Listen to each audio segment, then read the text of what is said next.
पूर्णमदः पूर्णमिदं पूर्णात् पूर्णमुदच्यते पूर्णस्य पूर्णमादाय पूर्णमेवावशिष्यते। ॐ शान्ति शान्ति शान्तिः। शङ्करं शङ्कराचार्यं केशवं बादरायणं सूत्रभाष्य कृतौ वन्दे भगवन्तौ पुनः पुनः। ईश्वरो गुरुरात्मेति मूर्तिभेदविभागिने व्योमवद्व्याप्तदेहाय दक्षिणामूर्तये नमः। ओम शांति शांति शांति। आध्यात्मिक कहानियाँ इस प्रवचन श्रृंखला के 18वें भाग में हम लोग प्रवेश कर रहे हैं। तो यहाँ पे हम क्योंकि ये बता दिए कि नए जिज्ञासुओं के लिए प्रवचन श्रृंखला है, तो आज हम ये चर्चा करेंगे कि आत्मा को जानने में स्वतंत्र तर्क उपयोगी है कि नहीं, और श्रद्धा की क्या आवश्यकता है। तो देखिए, स्वतंत्र तर्क तो बिल्कुल उपादेय नहीं है। स्वतंत्र युक्तियाँ जो है कठोपनिषद में सीधे सीधे मना कर दिया गया है। नैसा तर्केण मतिरापनेया प्रोक्ता अन्येनैव सुज्ञानाय प्रेष्ठ यांग त्वमापस सतधितिर्बतासी त्वादृग्नो भूयान नचिकेता पृष्ठा। ऐसा हुआ। तो नैसा तर्केण मतिरापनेया प्रोक्ता अन्येनैव सुज्ञानाय प्रेष्ठ। हे प्रियतम नचिकेता, ये जो आत्म विषयक बुद्धि है, आत्मा का ज्ञान है, तर्क के द्वारा ये आत्म विषयक बुद्धि की प्राप्ति नहीं की जा सकती। स्वतंत्र तर्क मतलब स्वतंत्र तर्क, शास्त्र के अनुकूल तर्क तो हमको करना ही है, वो तो मनन, उसके द्वारा ही मनन होगा। लेकिन स्वतंत्र तर्क के द्वारा ये आत्म विषयक मति की प्राप्ति, बुद्धि की प्राप्ति नहीं हो सकती। फिर कैसे प्राप्त होगी आत्म विषयक बुद्धि, आत्मज्ञान? प्रोक्ता अन्येनैव सुज्ञानाय पृष्ठ। तार्किक से भिन्न कोई अभेददर्शी जो आचार्य, ब्रह्मनिष्ठ गुरु, वह जब उपदेश करेगा तभी सुज्ञानाय, आत्मा का ठीक ठीक जो है ज्ञान के जानने में समर्थ हो जाएगा साधक। नहीं तो तर्क तो बहुत करते, नास्तिक लोग तर्क करते हैं कि इस जगत का कोई परमात्मा नहीं है। ऐसे ही चार भूत, चार वाक कहते, चार भूतों के संयोग से एक चेतन उत्पन्न हो गया। जैसे चूना और कत्था के संयोग से लालिमा उत्पन्न हो जाती है, ऐसे चार भूतों के विलक्षण संयोग से चेतनता उत्पन्न हो जाती है। बताओ, एक ही परमात्मा कैसे सृष्टि कर पाएगा? एक ही परमात्मा में क्या सामर्थ्य है? कहाँ से इतना मिट्टी लाएगा, कहाँ से पानी लाएगा, कहाँ से हवा लाएगा, कैसे जगत को बनाएगा? तो इस तरह से वो तर्क करते हैं। तो इसका जवाब देते भाई कि परमात्मा जो है अघटित घटना पटी ऐसी माया, माया जो है अघटित घटना को घटा देती। जैसे कोई जादूगर है, अपनी माया से न जाने क्या क्या पदार्थों को दिखा देता है। कहाँ से मिट्टी लाता है, कहाँ से पानी लाता है, कहाँ से वायु लाता है, कहीं से कुछ भी नहीं लाता, लेकिन माया के बल पर दिखा देता है। ऐसे ही ये अघटित घटना पटी ऐसी माया के बल पर पूरा के पूरे जगत की सृष्टि परमात्मा कर देते हैं। तो तर्क जो है, तर्क से परमात्मा का ज्ञान नहीं हो सकता। इस विषय में एक उदाहरण आता है कि ये एक ब्रह्मनिष्ठ महापुरुष है, स्वामी राम तीर्थ जी महाराज। वो कैलाश आश्रम में यहाँ रह के अध्ययन किए हुए थे। तो मतलब वो बहुत तत्वनिष्ठ महात्मा थे।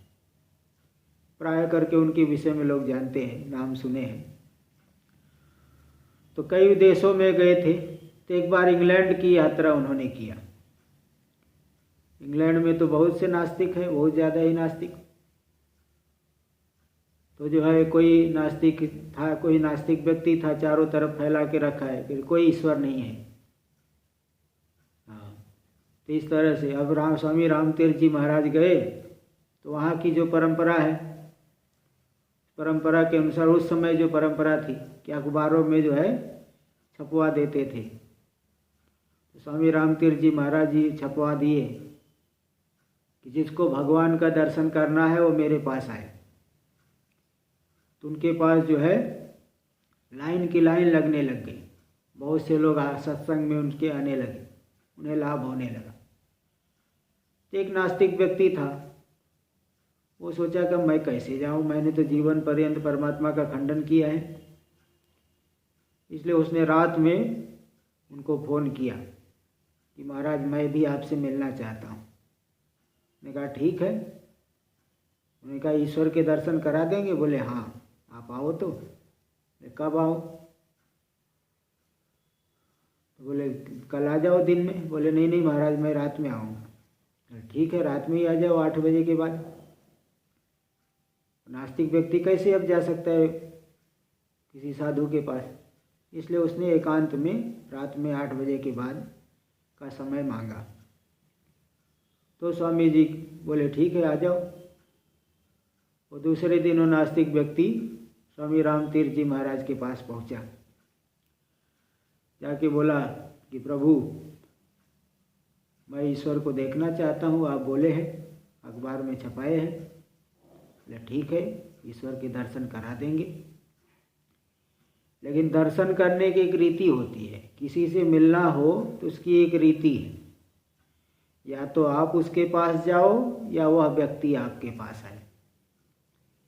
अब बताओ आप ईश्वर के पास जाओगे कि ईश्वर को यहाँ बुलाया जाए? अब नास्तिक व्यक्ति के दिमाग चकराया।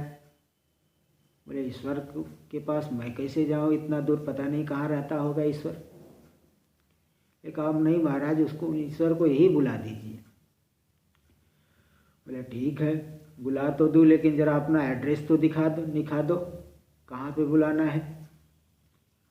तो उसने अपना एड्रेस बताया, किस नगर के, इस गली के, इस मोहल्ले में, इतने नंबर की बिल्डिंग में, इस कमरे में रहता हूँ। तो स्वामी रामतीर्थ जी महाराज बोले कि नहीं ये पता नहीं पूछ रहा हूँ, ये तो तुम्हारे शरीर का पता हुआ, तुम अपना पता बताओ। तो बोले क्या मैं शरीर से अलग हूँ? बोले बस यही तो देखो ना, जैसे ये पुस्तक, ये मेरी पुस्तक, यह मेरी कलम, यह मेरा कपड़ा,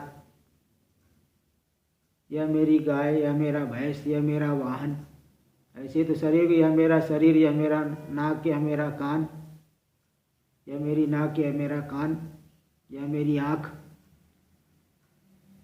तो जैसे यह मेरी पुस्तक, इसी प्रकार ये मेरा शरीर। तो बताओ शरीर अलग है, पुस्तक अलग है, तुम अलग हो। इसी प्रकार यह मेरी शरीर, मेरा शरीर, तो शरीर अलग है, तुम अलग हो। तो बोले कि अच्छा शरीर अलग है। तो उन्होंने कहा, स्वामी रामतीर्थ जी ने बताया कि हाँ सबसे पहले तो यही जानो कि तुम अलग हो, तुम्हारा शरीर अलग है, फिर जो है पता बताएंगे धीरे धीरे, पहले तो यही समझ निश्चय करो। तो व्यक्ति धीरे धीरे प्रतिदिन स्वामी जी के सत्संग में आने लगा, उसे बहुत लाभ मिला। तब जा करके नास्तिकवाद को छोड़ा। तो देखिए जो है स्वतंत्र तर्क से परमात्मा की सिद्धि नहीं, बल्कि शास्त्रीय युक्तियों से हम उस परमात्मा को जान सकते, अनुभव कर सकते हैं, विरोध का परिहार करके, क्योंकि हमारा ही स्वरूप है। विद्या रूपी आवरण को हटाना है तो युक्तियों के द्वारा मनन किया जाता है। इस तरह इन युक्तियों से जब हम मनन करते हैं तो हमें सारा जो है स्वरूप विषय के विषय में जो आवरण है धीरे धीरे गलित हो जाता है, नष्ट हो जाता है। लेकिन इसके लिए अत्यधिक श्रद्धा की आवश्यकता है। बिना अत्यधिक श्रद्धा के वहाँ तक पहुँचा नहीं जा सकता। नहीं, श्रद्धा नहीं रहेगी तो फिर तर्क करने लगता है व्यक्ति।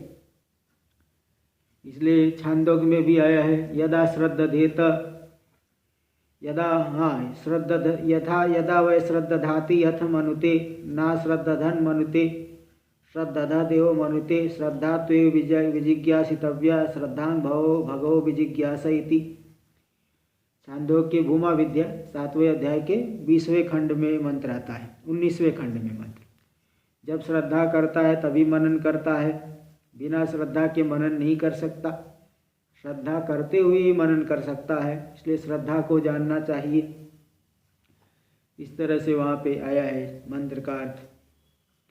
इसी प्रकार गीता में भी आया, गीता में भी 13वें अध्याय में आया है कि अन्य तेव मजानंत श्रुत्वान्वेभ्यो उपासते ते पिचाति चरन्ते व मृत्युम श्रुति परायण।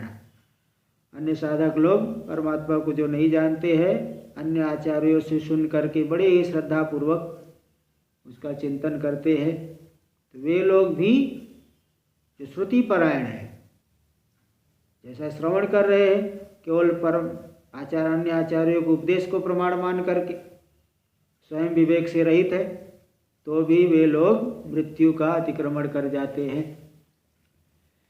इसलिए अत्यधिक श्रद्धा की आवश्यकता है। श्रद्धा से हमें शास्त्र की बातों को ग्रहण करना चाहिए, मनमानी तर्क नहीं, क्योंकि मनमानी तर्क करोगे संसार की वस्तुएं तो तर्क से सिद्ध हो सकती है, लेकिन जिस परमात्मा में कोई रूप नहीं, कोई रस नहीं, कोई गंध नहीं, कोई सांसारिक धर्म नहीं है, उसको तर्क से आप कैसे सिद्ध कर पाओगे। ब्रह्म सूत्र में भी निषेध किए, तर्का प्रतिष्ठानादप्यन्यथा नुमेयम इति चेत एवमपि अनिर्मोक्ष प्रसंग। ब्रह्म सूत्र के 2 अध्याय के 1 पाद में यह सूत्र आता है कि तर्क की प्रतिष्ठा नहीं होने से, तर्क से तर्क की तो प्रतिष्ठा नहीं है, तर्क से कैसे सिद्ध हो पाएगा। तो पूर्व पक्षी ने कहा नहीं हम जो है थोड़ा उत्कृष्ट तर्क करेंगे, उत्कृष्ट तर्क से सिद्ध कर लेंगे। बोले नहीं, एवं अपि अन्यथा नुमेयम, तो इसलिए तर्क की अप्रतिष्ठान होने से अन्यथा नुमेयम यानी उत्कृष्ट तर्क के द्वारा हम अनुमान कर लेंगे। तो बोले नहीं, एवं अपि अविमोक्ष प्रसंग, क्योंकि जो निर्गुण निराकार वस्तु है इसमें तर्क की गति नहीं है, इसलिए एक तर्क से भी दूसरा बड़ा तर्क कर देगा कोई सामने वाला, मुक्त नहीं हो पाओगे। इसलिए कुल मिलाकर के तर्क से जो है, स्वतंत्र तर्क से इस आत्म विषयक बुद्धि की प्राप्ति नहीं हो सकती। इसलिए शास्त्र को समझ करके, श्रवण करके, समझ करके, शास्त्रीय युक्तियों के द्वारा ही आत्मा का मनन करना चाहिए। ये विचारणीय विषय था। आज के प्रसंग में इतना ही, आगे के फिर अगले भाग में देखेंगे। ओम पूर्णमदः पूर्णमिदं पूर्णात् पूर्णमुदच्यते पूर्णस्य पूर्णमादाय पूर्णमेवावशिष्यते। ओम शांति शांति शांति।